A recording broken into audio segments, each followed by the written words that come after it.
Hello again, everybody. So, you join me again, like literally the very next day, and yet again I have been for another interview. And in 2 days' time, I have gone for another one, and then the very next day after that, I have to go for another one again.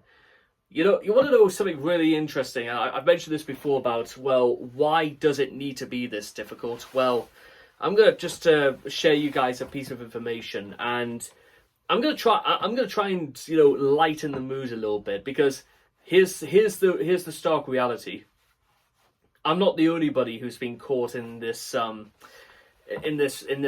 trap of trying to just find work, doing everything you can to prove that you are a man of confidence and you have got credentials to prove it.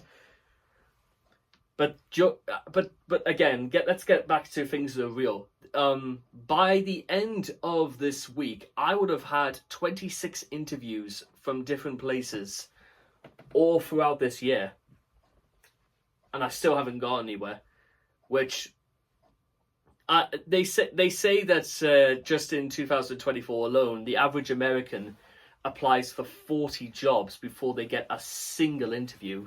And I don't know what on earth the statistics are like in the UK, but they can't be any worse than that, because apply for 40 jobs before you can get a single interview. That's appalling, that is, from the wealthiest nation on earth.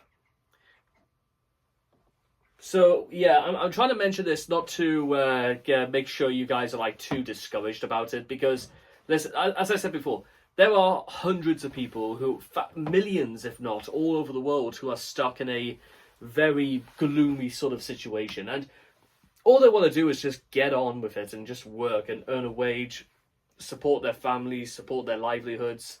You know, it's as simple as that.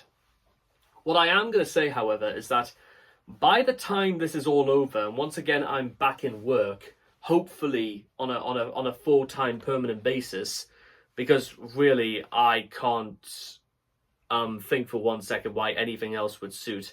Listen, I've done it all. I've done part-time, I've done temporary work, I've done 0-hour contracts, I've done freelance, I've done almost every other thing you could imagine just this year alone. And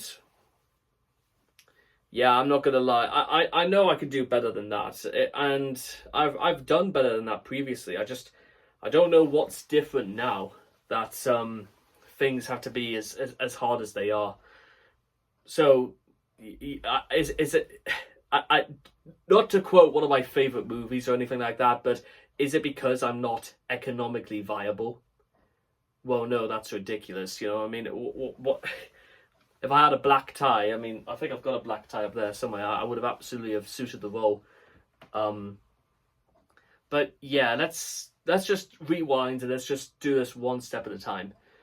If nothing else, something will turn up, and I reckon I will come across somebody who can absolutely understand not only where I've come from and, quite frankly, my frustrations. That's probably one of the hardest things I've had to come to terms with this year, is the idea that I don't really feel like people get it. I don't really feel like people understand what's going on in here about why I'm this desperate to prove it. And as I said before, quite frankly, I feel like I'm one of those persons who needs work more than he needs money, because you need a little bit of a purpose in life. And I've done some really good, incredible things so far in my life, and for some strange reason, I don't really feel like people see any merit in anything that's ever made me special before, and especially now. Still, there's gotta be a better way. There's gotta be better things out there, because and something you're gonna also hear a lot throughout these videos is that the beast doesn't change. When the beast is hungry, it wants feeding, and good Lord, guys, somehow or other, I will find a way to get fed. There you are. So yeah, discord over the failures I've had this year, and completely discontent with the idea of some people's manner. It's keeping me going, but I don't think it can keep us going forever. But with that being said, I hope you guys again understand something of this. Anyway, thank you.